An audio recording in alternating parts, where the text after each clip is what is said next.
Esse homem foi avisado por uma criatura sobre catástrofe que chocaria o mundo. Olá, pessoal! A história que vamos explorar hoje se inicia no coração da Europa, em um período de intensas mudanças e instabilidade política. Vlado Kapetanovich nasceu em 13 de abril de 1918, na pequena cidade de Kolassin, em Montenegro, uma região montanhosa marcada por invernos rigorosos e por uma população acostumada a viver de forma simples e resiliente. Cresceu em um ambiente onde a sobrevivência dependia do trabalho árduo e da adaptação constante às circunstâncias. Na juventude, presenciou as tensões que antecederam a Segunda Guerra Mundial, uma experiência que moldou seu caráter desconfiado e pragmático. Ainda jovem, viu-se obrigado a mudar de cidade repetidas vezes, sempre em busca de segurança, carregando consigo apenas o essencial e levando a família para longe das zonas de conflito. Durante a guerra, Vlado viveu em diferentes países da Europa, fugindo das ofensivas militares e do avanço de tropas inimigas. As mudanças constantes o levaram a conhecer culturas e idiomas variados, mas também o expuseram a perdas e incertezas. Após anos de deslocamento e dificuldades, decidiu buscar um novo começo fora do continente europeu. Em 1948, aos 30 anos, ele, sua esposa Mileva e os filhos embarcaram rumo à América do Sul, escolhendo o Peru como destino. A decisão foi motivada por relatos de que o país oferecia oportunidades de trabalho e uma vida mais tranquila para imigrantes dispostos a se adaptar. A família Kapetanovich se estabeleceu na província de Huaraz, na região de Ancash, um território cercado por paisagens imponentes, situado entre a Cordilheira Branca e a Cordilheira Negra. Ali, o ar rarefeito, o frio constante e a proximidade das montanhas davam ao ambiente um aspecto ao mesmo tempo majestoso e desafiador. Rios caudalosos cortavam vales estreitos e o som das águas se misturava ao vento que soprava das geleiras. Foi nesse cenário que Vlado começou a construir uma nova vida, observando os costumes locais e buscando integração com a comunidade andina. No início da década de 1950, um importante projeto mudou o cotidiano da região: a construção da usina hidrelétrica de Hualanca, no estreito Cañón del Pato. A obra, que aproveitava a força do Rio Santa, trouxe novas oportunidades de emprego. Formado em engenharia elétrica, Vlado encontrou ali a chance de aplicar seus conhecimentos e, com dedicação e disciplina, tornou-se supervisor do turno noturno, cargo que exigia atenção constante ao funcionamento das turbinas e aos geradores de energia. Na noite de 10 de março de 1960, durante um de seus turnos, um apagão repentino interrompeu toda a atividade no complexo. A ausência de luz mergulhou a usina e os arredores em um silêncio inquietante, quebrado apenas pelo som distante da água corrente. Vlado, experiente e acostumado a situações de emergência, seguiu imediatamente para os geradores de emergência, instalados a mais de 100 metros dentro de uma colina rochosa.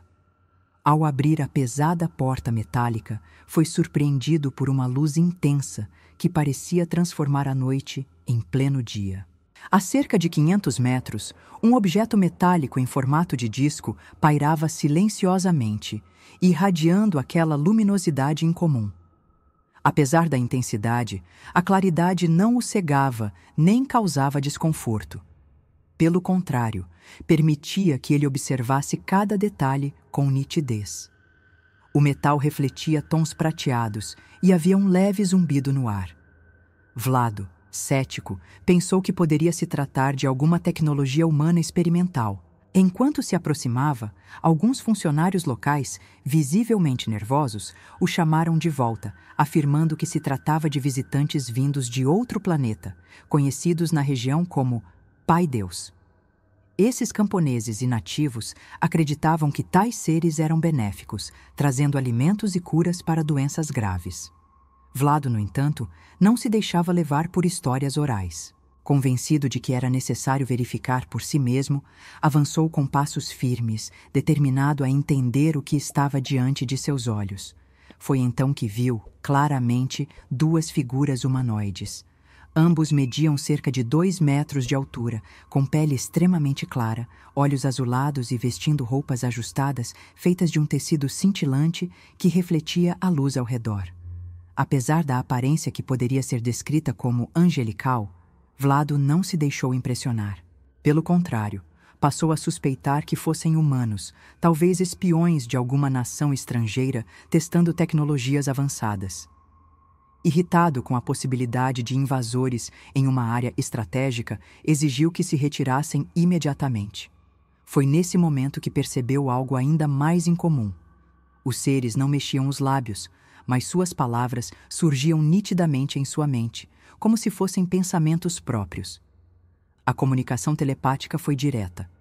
Disseram que vinham de um planeta chamado Apu, situado em outro sistema estelar, e garantiram que não representavam ameaça. Explicaram que a queda de energia não havia sido causada por eles e que, em poucos minutos, tudo voltaria ao normal. Vlado, ainda desconfiado, manteve o olhar fixo nos visitantes enquanto eles retornavam lentamente ao objeto metálico. O disco começou a se elevar com um movimento suave, desviando-se com precisão dos cabos de alta tensão que cruzavam a área. Não havia ruído de motores ou deslocamento de ar, apenas um leve brilho que se dissipava à medida que o objeto ganhava altura. Poucos minutos depois, exatamente como afirmado pelos visitantes, a energia voltou, reacendendo as luzes da usina e trazendo de volta os sons mecânicos das turbinas e equipamentos. O episódio deixou Vlado intrigado. Embora sua postura fosse de descrença, não conseguia negar que havia presenciado algo incomum. Nos dias seguintes, evitou comentar o assunto em público, temendo ser ridicularizado ou acusado de inventar histórias. No entanto, entre alguns moradores, o evento se espalhou rapidamente, reforçando as lendas sobre os misteriosos deuses que desciam das estrelas para ajudar os necessitados. A vida voltou ao ritmo normal, mas a imagem do objeto e dos dois seres permanecia viva na memória de Vlado.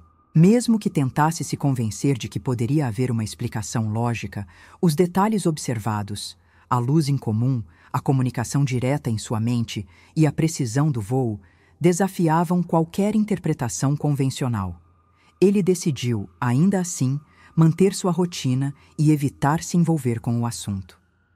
Porém, o destino parecia ter outros planos. Cerca de 2 meses depois do primeiro encontro, o outono avançava sobre a região andina, trazendo ventos mais frios e dias mais curtos. Vlado aproveitava as poucas horas livres para caçar com seu amigo Gomes, hábito que unia o prazer da atividade ao abastecimento de carne fresca para a família. Numa dessas saídas, percorreram trilhas estreitas cercadas por mato e pedras soltas, acompanhando o som distante de um rebanho. Enquanto exploravam uma encosta, foram surpreendidos por um homem com roupas simples de pastor, que corria em sua direção, visivelmente aflito. O pastor, com respiração ofegante e mãos trêmulas, explicou que precisava de ajuda urgente. Um menino estava gravemente ferido, apresentando fraturas visíveis e sinais claros de hipotermia. O desespero em sua voz deixava evidente que cada minuto era crucial para salvar a vida da criança. A família do pastor, reunida ao redor do garoto, implorava para que Vlado e Gomes o levassem a um lugar especial, onde, segundo eles, seres conhecidos como deuses poderiam curá-lo. Embora Vlado mantivesse a mesma postura cética de sempre, algo em sua expressão indicava que se lembrava bem das circunstâncias em que ouvira esse termo pela primeira vez, e que talvez aquela fosse a continuação de uma história que ele pensava ter terminado meses antes. Vlado trocou um olhar rápido com Gomes, como se perguntasse silenciosamente se deveriam realmente seguir aquela indicação. O amigo, impressionado com a gravidade do estado do menino, não hesitou em concordar com o pedido da família. Guiados pelo pastor, caminharam por um terreno irregular, atravessando campos de capim alto e rochas soltas. O ar gelado dificultava a respiração e o vento trazia um assobio constante. Após alguns minutos, chegaram a um espaço aberto, onde a visão do céu noturno parecia mais ampla e limpa, como se aquele local tivesse sido escolhido propositalmente para permitir algo incomum de acontecer. Foi então que, silenciosamente, um objeto luminoso surgiu acima deles. Não havia som de motores ou deslocamento de ar. Apenas uma descida suave e controlada. A estrutura parecia menor que a do encontro anterior, mas exibia a mesma luz intensa e uniforme. O objeto pousou sem levantar poeira ou deslocar folhas ao redor, como se sua presença não interferisse no ambiente físico. Uma porta se abriu e, de dentro, desceu uma mulher de aparência serena, cabelos claros e longos, vestindo um traje cintilante ajustado ao corpo, similar ao dos dois seres que Vlado havia visto meses antes. A mulher se apresentou como Blanca. Seus movimentos eram calmos, e sua expressão transmitia segurança, quase como se já soubesse o que havia acontecido e estivesse ali apenas para concluir algo previamente decidido. Sem demonstrar qualquer pressa, pegou o menino nos braços e entrou com ele na nave. O silêncio absoluto reinou por alguns minutos, enquanto todos aguardavam sem saber o que esperar. De repente, a porta se abriu e o menino reapareceu, andando por conta própria, com a pele aquecida e sem qualquer sinal das fraturas ou ferimentos que carregava momentos antes. Ao perceberem a recuperação imediata da criança, os presentes ficaram atônitos. Blanca explicou com naturalidade que havia desintegrado e reintegrado o corpo do menino, substituindo as células danificadas por células saudáveis. Para demonstrar a veracidade de suas palavras, realizou um ato que deixou todos perplexos. Tocou um grupo de 7 ovelhas que pastavam nas proximidades, transformando-as instantaneamente em vasos com flores coloridas. Depois, com o mesmo gesto, restaurou-as à forma original, sem que apresentassem qualquer sinal de sofrimento. Blanca revelou que era humana, nascida na Terra, mas que vivia no planeta Apu havia cerca de 100 anos. Contou que, naquele lugar, o tempo fluía de maneira diferente e que sua longevidade era resultado de uma tecnologia capaz de manipular partículas chamadas minos, descritas como milhões de vezes menores que um próton. Essa manipulação, segundo ela, permitia curas instantâneas, alterações físicas e até mesmo a preservação indefinida da vida. Vlado ouvia com atenção, mas mantinha sua postura crítica, ciente de que tudo o que via e ouvia desafiava completamente o conhecimento científico de sua época. Entre 1961 e 1962, os contatos de Vlado com os apunianos se tornaram frequentes. Em uma das visitas, foi conduzido ao interior de uma nave maior, onde encontrou uma sala oval iluminada por uma luz suave e uniforme, sem lâmpadas aparentes. Poltronas confortáveis estavam dispostas em semicírculo diante de grandes telas, que exibiam imagens em movimento. Ali, 2 seres que se apresentaram como Alice e Giles mostraram-lhe cenas do passado, do presente e de possíveis futuros, explicando que existia um código secreto na Bíblia capaz de acessar tais informações. Giles afirmou ter mais de 1.300 anos e disse já ter vivido na Terra como diferentes figuras históricas, incluindo Moisés e Jesus. Para Vlado, essa declaração foi particularmente difícil de aceitar. Mas o tom sereno e a riqueza de detalhes com que Giles descrevia eventos antigos tornavam a conversa desconcertante. Segundo ele, os apunianos eram guardiões designados por um Criador universal para preservar a vida em diversos planetas. Entre suas responsabilidades estaria a criação e manutenção da camada de ozônio da Terra, para garantir que o planeta permanecesse habitável. Foi também nesse encontro que os apunianos compartilharam uma revelação perturbadora. Afirmaram que a humanidade já havia sido exterminada 2 vezes no passado, uma vez pelo fogo e outra pela água, e que, caso a conduta humana não mudasse, poderiam ser forçados a repetir tal ato. Essa advertência, transmitida com uma frieza quase protocolar, deixou Vlado com a sensação de carregar um fardo que ninguém mais poderia compreender ou aceitar. Algum tempo depois, Giles confidenciou a Vlado um alerta específico.